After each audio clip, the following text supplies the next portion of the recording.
Hello दोस्तों, welcome back to Computech with Alka. दोस्तों, आज के लेक्चर में हम पाइथन के कुछ एक कॉन्सेप्ट देखेंगे प्रोग्राम के थ्रू।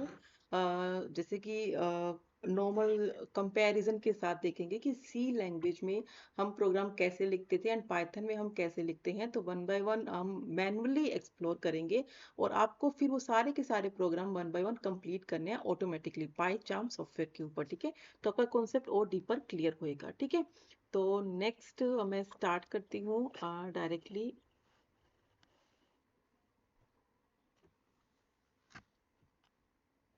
ठीक है, तो सबसे पहले हमें ना बेसिक कॉन्सेप्ट को देखेंगे। नॉर्मल इंडेंटेशन क्या होता है?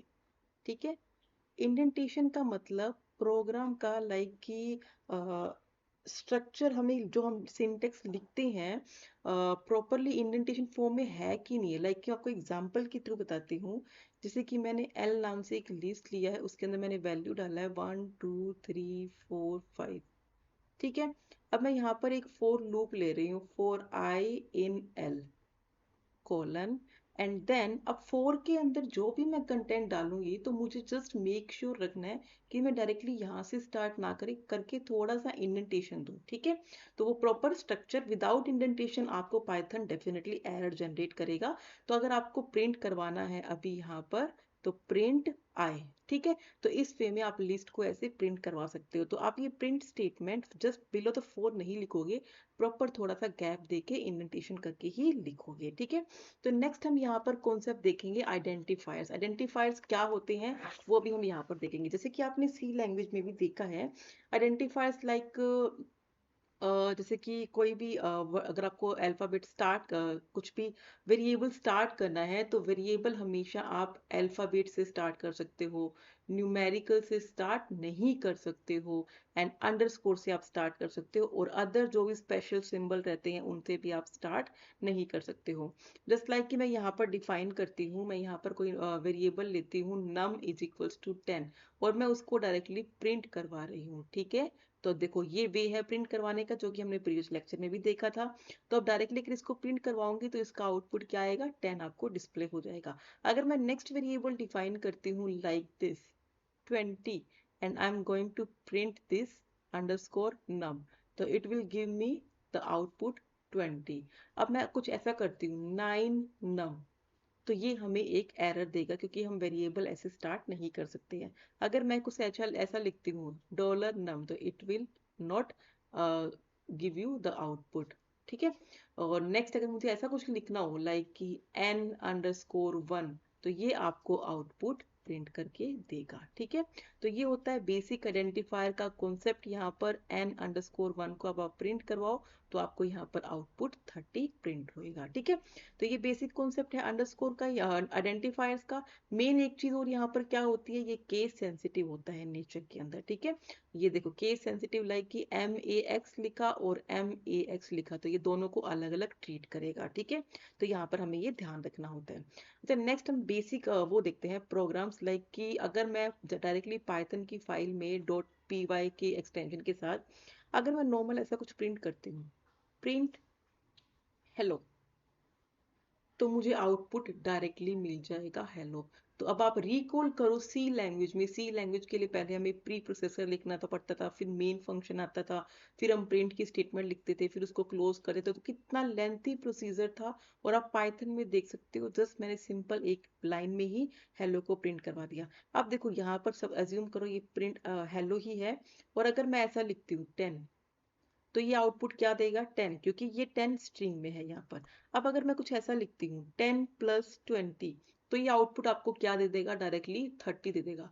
तो अब इसी प्रोग्राम को आप सी में रिकॉल करके देखो, तो सी में हम क्या लिखते थे, पहले हम वेरिएबल डिफाइन करते थे I J K, तीन वेरिएबल डिफाइन किए, फिर आई में वैल्यू डाला मैंने 10, फिर जे में वैल्यू डाला 20, फिर के अंदर मैंने डिफाइन किया I + J, फिर मैं जाके कोई के को प्रिंट करती थी। ठीक है, तो कितना लेंथी वे था, और यहाँ पर हम देखो डायरेक्टली कैसे ऐड कर पा रहे हैं। ठीक है, अब अगर मैं इसी क्वेश्चन को लाइक 10 + 20 को ऐसे लिखती हूँ डबल कोट्स में, तो मेरा आउटपुट क्या आएगा, डबल कोट्स में। दैट मीन्स कि इस बार ये पाइथन क्या कर रहा है, यहाँ पर इसको एज ए स्ट्रिंग ही कंसीडर कर रहा है। तो ये आपको आउटपुट क्या देगा, 10 + 20 एज इट इज आपको ये आउटपुट देगा। ठीक है, नेक्स्ट यहाँ पर नेक्स्ट हम यहाँ पर देखते हैं, जैसे कि मैंने लिखा प्रिंट 10 इज ग्रेटर देन 8। तो उस केस में यहाँ पर क्या होएगा, उस केस में आपको आउटपुट क्या दे देगा, ट्रू आउटपुट जनरेट करके देगा। अब देखो यहाँ पर एक कॉन्सेप्ट ये भी आता है, सपोज कि मुझे एक ही प्रिंट स्टेटमेंट में काफी सारी वैल्यूज लिखनी है, लाइक कि मैं लिखना चाह रही हूँ हेलो, तो मैं with the help of comma ऐसा कुछ यूज कर सकती हूँ, 10 + 20 एंड देन प्रिंट। तो अब इसका डायरेक्टली जो इसका मैं रन करूँ तो इसका आउटपुट क्या आएगा, इसका आउटपुट हेलो प्रिंट होएगा पहले, और फिर 30 इसका आउटपुट आएगा। ठीक है, तो ये वे रहता है, नॉर्मल एग्जांपल्स है, आप इनको एग्जीक्यूट जरूर करके देखना, आपका कॉन्सेप्ट और क्लियर होएगा। ठीक है, अब देखो यहाँ पर नेक्स्ट कॉन्सेप्ट लेते हैं, सपोज कि मैं ए की वैल्यू डाल देती हूँ 10 एंड बी की वैल्यू डाल देती हूँ 10। ठीक है, तो अब यहाँ पर आप देख सकते हो value of A is 10, value of B is also 10। अब मैं इसको प्रिंट करवा रही हूँ, जैसे ही मैंने ए एंड बी को प्रिंट करवाया तो मेरा आउटपुट क्या आएगा, 10, और कॉमा नहीं है यहाँ पर, 10 10 मेरा आउटपुट यहाँ पर डिस्प्ले हो जाएगा। ठीक है, तो इसमें अभी तक कोई प्रॉब्लम नहीं थी, कोई इश्यू नहीं है। अगर मैं यहाँ पर ये वैल्यू लूँ, ए की वैल्यू 10 ले लेती हूँ, बी की वैल्यू 20 ले लेती हूँ, तो भी मेरा आउटपुट 10 एंड 20 आ जाएगा। ठीक है, अब अगर मैं यहाँ पर कॉन्सेप्ट आपको कुछ एक नया बताने की कोशिश कर रही हूँ, जहाँ पर ये कॉन्सेप्ट आता है कि इसका अब ए की वैल्यू सपोज 10 है एंड बी की वैल्यू भी 10 है, तो इनका मेमोरी एड्रेस क्या होएगा। तो इस केस में मेमोरी एड्रेस भी दोनों का सपोज 121 120 दोनों का सेम होएगा।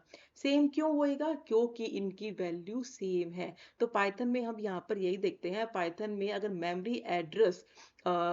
मेमोरी एड्रेस किसके बेस पर क्रिएट होता है, value of a particular variable के बेस पे क्रिएट होता है। अगर दोनों की वैल्यू सेम है तो उनका मेमोरी एड्रेस भी सेम होएगा। अब आपको अगर मेमोरी एड्रेस फैच करना हो पर्टिकुलर किसी भी वेरिएबल का, तो उसके लिए आप क्या लिखते हो, आईडी यूज करते हो, ID of A comma ID of B. तो ये आपको क्या आउटपुट देगा, ये आपको ये आउटपुट देगा, दोनों का आंसर सेम आएगा। ठीक है, तो यहाँ पर with the help of ID हम लोग क्या कर सकते हैं, मेमोरी एड्रेस चेक कर सकते हैं। और वो कैसे पता चलता है, based on the variables value. Okay, ठीक है, अब नेक्स्ट कॉन्सेप्ट हम यहाँ पर देखते हैं। नॉर्मल अगर स्ट्रिंग प्रिंट करवाना हो, लाइक कि मैंने लिखा सी इज इक्वल्स टू हेलो, तो उस केस में अगर मैं प्रिंट करवा रही हूँ सी को, तो मेरा डायरेक्टली आउटपुट क्या प्रिंट होएगा, मेरा डायरेक्टली आउटपुट हेलो प्रिंट होएगा, सिंपल।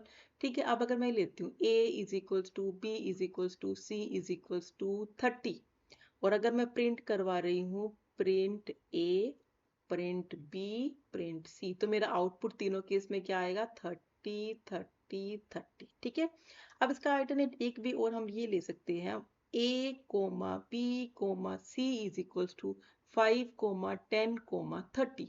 तो अगर मैं प्रिंट करवा रही हूँ प्रिंट ए, तो मेरा आउटपुट 5 आएगा, प्रिंट बी तो मेरा आउटपुट 10 आएगा, एंड प्रिंट सी करवा रही हूँ तो मेरा आउटपुट इस बार क्या आएगा, मेरा आउटपुट 30 प्रिंट होके आएगा। ठीक है, तो ये बेसिक सा कॉन्सेप्ट आपका यहाँ पर क्लियर हो गया होगा। नेक्स्ट प्रोग्राम मैं कुछ और यहाँ पर लेती हूँ, जस्ट लाइक कि कोई हमें टाइप पता करना हो किसी, जैसे कि अभी हमने ये डाला यहाँ पर आई इज इक्वल्स टू 10 डाला, तो हमें पता है विद द हेल्प ऑफ 10 ये पता लगा लेगा कि ऑटोमेटिकली इंटीजर टाइप का है। बट अगर हमें पता करना हो कि ये किस टाइप का, लाइक कि रिटर्न में अगर हमें देखना हो, तो वो हम कैसे देखेंगे, with the help of type keyword. ठीक है, तो उसके लिए सपोज कि A I is equals to 10 है यहाँ पर, just a minute, I is equals to 10 है, और मैं यहाँ पर प्रिंट कर रही हूँ टाइप ऑफ आई। ठीक है, तो अब मुझे यहाँ पर ये आउटपुट क्या दे देगा, ये इंट, यानी कि ये क्लास, फिर ये इंट, ऐसे ऐसे आउटपुट देगा ये। ठीक है, इस वे में मुझे ये आउटपुट मिलेगा।